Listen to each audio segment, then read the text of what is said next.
बिस्मिल्लाहिर्रहमानिर्रहीम। अस्सलाम वालेकुम डियर स्टूडेंट्स, आई होप आप सब ठीक ठाक होंगे।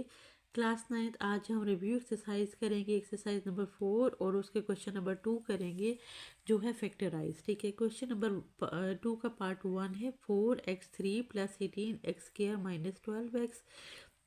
ये हमने फैक्टराइज करने का मतलब ये होता है बच्चों कि हमने इसको बिल्कुल सिंपल तरीके से रखना है। ठीक है, जितना हम इसको फैक्टर्स बना कर तोड़ के लिखेंगे ना, सिंपल करेंगे तो हम उस तरह से इसको लिखेंगे। ठीक है, अब देखते हैं कि हम इसको कैसे सिंपल कर सकते हैं। देखिए, अब हम इसमें से ये 2 के टेबल में, यानी कि ये भी इवन नंबर है, ये भी इवन नंबर है, ये भी इवन नंबर है, यानी कि सब 2 के टेबल पे आते हैं। 2 2 ज़ा 4 हो गया 2 के टेबल में, ये भी आता है 2 9 ज़ा 18 हो गया, 2 6 ज़ा 12।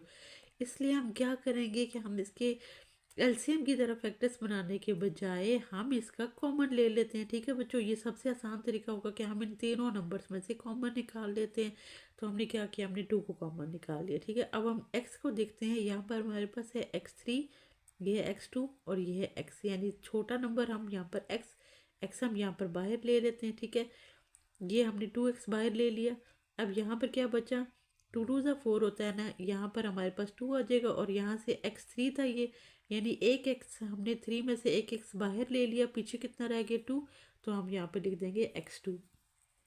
फिर अब आप क्या लिखेंगे, प्लस, और 2 के टेबल में 18 कहाँ पर आता है, 9 पर, तो ये 9 लिख दिया। x2 है, एक x बाहर आ गया, एक x ये आ गया। ठीक है, अब है माइनस, माइनस आपने ये लिख दिया। ठीक है, अब ये 12 है, 2 के टेबल में 12 कहाँ पर आता है, 6 पे, ये 6 इधर लिख दिया। x आपने कॉमन ले लिया था, वो एक ही x था तो हमने कॉमन ले लिया। अब यहाँ पर हमारे पास कुछ नहीं बचा, तो ये हमारे पास फैक्टराइज हो गया, ये हमारे पास आंसर आ गया। ठीक है बच्चों, अब इससे मज़ीद हम इसको छोटा नहीं कर सकते। अब हमारे पास पार्ट 2 है।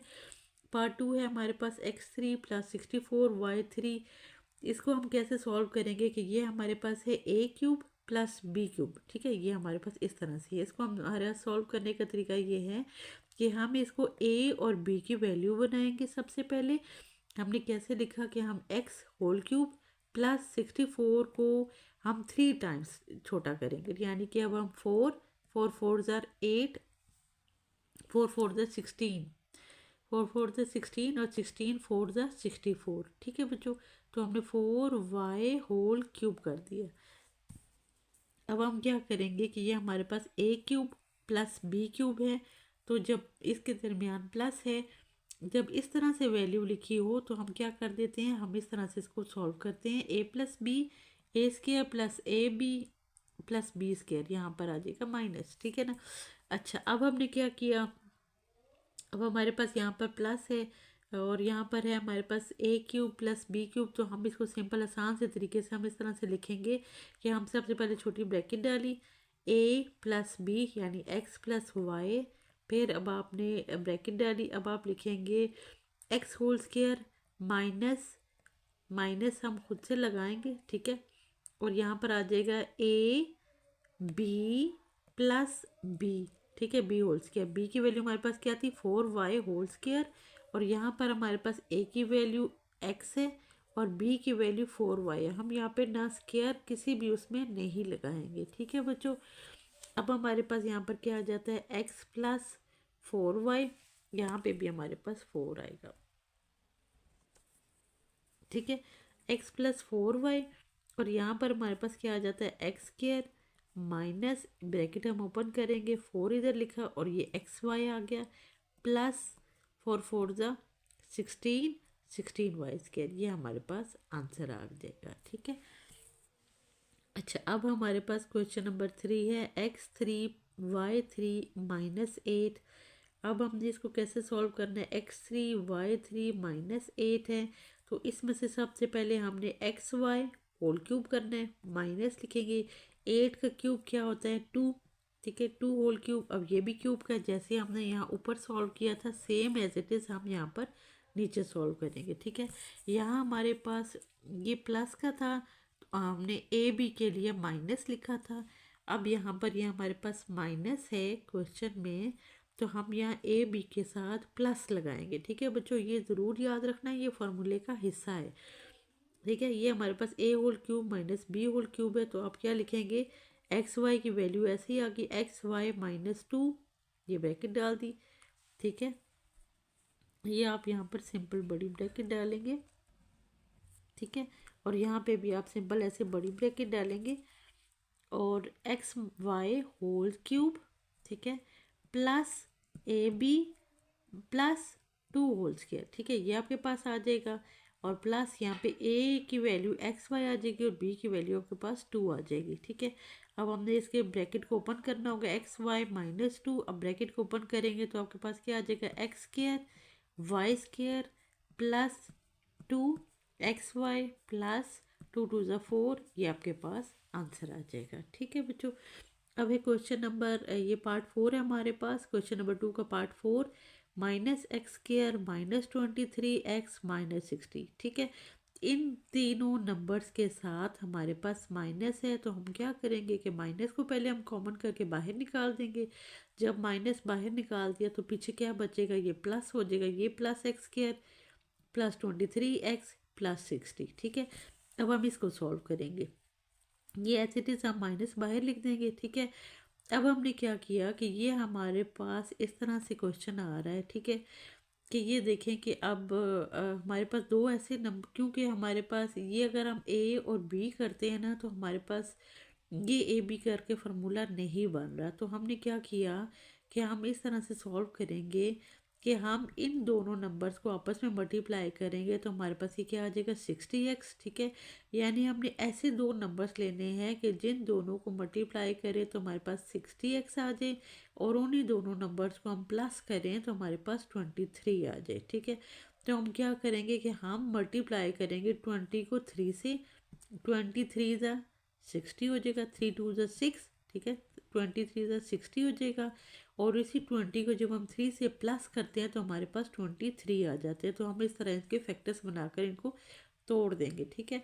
हमने सबसे पहले क्या किया कि हम ये एक्स के लिए प्लस 23 को हमने तोड़ के लिख दिया 20x प्लस 3x, यानी इन दोनों को हम प्लस करेंगे तो हमारे पास 23 आएगा, इसलिए हमने यहाँ पे इन दोनों के साथ प्लस ही लगाना है, ठीक है। और x इसके साथ भी आ जाएगा, x इसके साथ भी आ जाएगा, प्लस 60 एज इट इज़ आपने लिखा, ठीक है। अब हम इन दोनों में से कॉमन लेंगे, यहाँ से इन दोनों में से कॉमन लेंगे, ठीक है। यहाँ से इन दोनों में से देखिए क्या चीज़ कॉमन आ रही है, एक्स दोनों में है तो हम एक एक्स इधर बाहर ले आएंगे, एक एक्स इसमें रह जाएगा प्लस, और यहाँ पर 20 आ जाएगा क्योंकि एक ही एक्स था वो हमने बाहर ले लिया, एक्स प्लस 20 बन गया। यहाँ पे प्लस, यहाँ से अब देखते हैं कि यहाँ से हम क्या चीज़ कॉमन ले सकते हैं, यहाँ 3 कॉमन ले लेते हैं, पीछे कुछ भी नहीं बचा, यहाँ पे पीछे एक्स है, 3 ज़ाहिर है बाहर आ गया तो 3 तो नहीं आएगा, तो यहाँ 1 आप लिखे या ना लिखे कोई मसला नहीं होता, तो आप एक्स भी लिख सकते हैं। यहाँ एक्स आ गया, 3 के टेबल में 60 कहाँ पर आता है, 20 के, तो यहाँ पर आ जाएगा एक्स प्लस 20 ब्रैकेट, और फिर बड़ी ब्रैकेट डाल दें आप, ठीक है। फिर आपके पास आ जाएगा माइनस और एक्स प्लस 20, दोनों को कॉमन ले लिया, एक दफ़ा लिख लिया, प्लस एक्स प्लस 3, ये एक्स प्लस 3 एक दफ़ा ब्रैकेट में लिखा, और ये आ जाएगा इन दोनों को कॉमन करके एक्स प्लस 20, और ये आ जाएगा एक्स प्लस 3, यहाँ पे माइनस एज इट इज़ आप रहेगा लिखे रहेंगे, ठीक है। और ये आपके पास क्वेश्चन सॉल्व होगा, ठीक है बच्चों। अब हम करते हैं पार्ट 5। पार्ट 5 है आपके पास 2x square plus 7x plus 3। इसको भी हम सॉल्व कैसे करेंगे कि अब आपने देखना है कि यहाँ पर भी हमारे पास कोई ऐसे नंबर नहीं है कि जिनको हम, यानी ए बी का वाला कोई फार्मूला नहीं बन रहा, तो हम क्या करेंगे कि हम इन दोनों को, लास्ट के दोनों डिजिट्स को आपस में मल्टीप्लाई करेंगे, और इनके मल्टीप्लाई करने पे जो हमारे पास आंसर आएगा तो वही आंसर हमारे पास यहाँ आना चाहिए, ठीक है। यानी उन्हीं दोनों नंबर्स को हम मल्टीप्लाई करें तो जो इनका आंसर आना चाहिए, उन्हीं दोनों नंबर्स को प्लस या माइनस करें तो हमारे पास दरमियान वाला आंसर आना चाहिए, ठीक है बच्चों। अभी जैसे देखें ये क्या है, 3 2 ज़ा 6, 6 आ जाता है, ठीक है। अब हम 6 में अगर 1 को प्लस 6, 3 2 ज़ा 6 आ गया ना। अब 6 में अगर हम 1 को प्लस करते हैं तो हमारे पास ये आ जाता है 7, ठीक है। तो हम इसलिए ये फैक्टर ले लेते हैं, ठीक है। अब हम क्या करेंगे, हमारे पास आ जाएगा 2x प्लस 6 एक्स प्लस 3, ठीक है। यानी कि ये जो 3 2 एक्स आ गया ना, वही हमारे पास 6 आ जाएगा। ठीक है, 3 2 6 आता है, तो ये हमारे पास 6 आ गया। 6 में अगर हम 1 को प्लस करेंगे तो 7 एक्स आ जाएगा। अब हम क्या करेंगे कि हम इन दोनों में से कॉमन निकालेंगे। कॉमन अब आपने क्या निकाला, 2 निकाल लिया। ठीक है, 2, और यहाँ पर एक्स और एक्स देखें, ये भी हमारे पास यहाँ पर बस टू टाइम्स है, यहाँ पर हमारे पास 1 टाइम, यानी 1 एक्स हमने यहाँ पे बाहर निकाल लिया। अब यहाँ पर जो है, यहाँ से तो 2 एक्स बाहर आ गया, यानी 2 बाहर आ गया। अब आपके पास यहाँ पर एक्स 2 टाइम्स था, तो आपने एक दफ़ा एक्स यहाँ पर लिख लिया, प्लस यहाँ पे ये है 2 3 6, तो एक दफ़ा 3 लिख देंगे और एक्स आपका बाहर आ जाएगा, यानी यहाँ आपने एक्स नहीं लिखना। ठीक है, यहाँ पर एक्स प्लस 3 है, तो एक्स के साथ सपोज अगर कुछ भी ना लिखा हो तो हम 1 लेते हैं, 1 इधर कॉमन ले लिया और एक्स प्लस 3 आप इधर ले आएंगे। ठीक है, एक्स प्लस थ्री कॉमन ले लिया, एक दफ़ा लिखा, 2x+1, ये आपके पास आंसर आ जाएगा। ठीक है, अब है पार्ट 4। पार्ट है आपके पास 6, x4+64। ये आप कैसे करेंगे कि ये अब आपके पास स्केयर की वैल्यू आ जाएगी। ठीक है ना, x square whole square plus 8, यानी 8 8 तो 8 whole square plus 2ab -2ab। ठीक है, ये आपके पास इस तरीके से क्वेश्चन आएगा, यानी आपने एक दफ़ा +2ab लेकर आना है, एक दफ़ा -2ab लेकर आना है, तो आपके पास ये दोनों कट जाएंगे, सॉल्व कट जाएंगे, और ये आपके पास फार्मूला इसी तरीके से नीचे सॉल्व हो जाएगा। ठीक है, अब आपने क्या किया कि यहाँ पर आपने लिखा एक दफ़ा एक्स स्केयर, ये +2a²b -2a²b। ठीक है बच्चों, अब आपने यहाँ पर करेंगे कि आप एक्स स्केयर +8 होल स्केयर, ठीक है ना, ये जो होल स्केयर था ये आपने लिखा।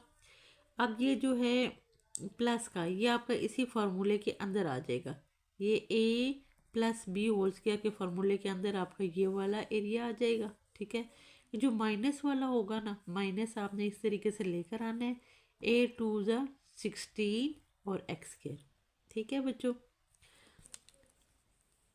अगर आप कहते हैं मैं दोबारा समझा देती हूँ, हमने कैसे किया था, x4+64 था, तो हमने सबसे पहले इसको स्केयर के उसमें लेकर आए हैं, होल स्केयर में लेकर आए हैं, तो हमने क्या किया, 4 के फैक्टर्स बनाए, x square whole square +8 whole square +2ab -2ab। ठीक है, अभी जो +2ab था ना, ये हमारे पास इसी फॉर्मूले के अंदर आ जाएगा, जो माइनस होगा उसको हम आपस में मल्टीप्लाई करके यहाँ ले आएंगे। ठीक है, अच्छा यहाँ पे हमारे पास क्या फार्मूला बना, a+b होल स्केयर और -a2 16 एक्स स्केयर। ठीक है, अब हमने क्या किया कि एक्स स्केयर +8 होल स्केयर -16 के फैक्टर बनाए, 4 4 16, 4x होल स्केयर आ जाएगा। ठीक है, अब ये बीच में माइनस है, यानी एक दफ़ा ये प्लस के साथ आ जाएगा, एक दफ़ा ये माइनस के साथ आ जाएगा। हम लिखेंगे x square +4x x square +8 -4x। ठीक है, तो आप इसको बेशक अरेंज करके लिखते हैं ना, तो लाइन वाइज ऐसे भी आप लिख सकते हैं कि आप एक्स स्केयर +4x +8, यानी यहाँ पे 2x थे, फिर एक x, फिर x के बगैर, तो आप इस तरह से इसको अरेंज करके भी लिख सकते हैं, तो इस तरह से भी आपका आंसर ठीक होगा। आई होप आपको क्वेश्चन समझ आ गए होंगे। मिलते हैं नेक्स्ट वीडियो में। मेरी वीडियो को ज़रूर सब्सक्राइब करें, लाइक एंड शेयर करें अपनी फ्रेंड एंड फैमिलीज़ में, ताकि सब लोगों की मदद हो सके। जिस तरह आप अपने पेपर्स की बहुत अच्छी तैयारी कर रहे हैं, तो आप अपने दोस्तों की भी मदद कर पाएँ। और सब्सक्राइब के साथ जो बेल आइकन का बटन है उसको ज़रूर हिट कीजिएगा, ताकि जब भी आपको मैं न्यू वीडियो अपलोड करूं तो आपको सबसे पहले मिल जाए। Thank you so much. Allah हाफिज़ बच्चों।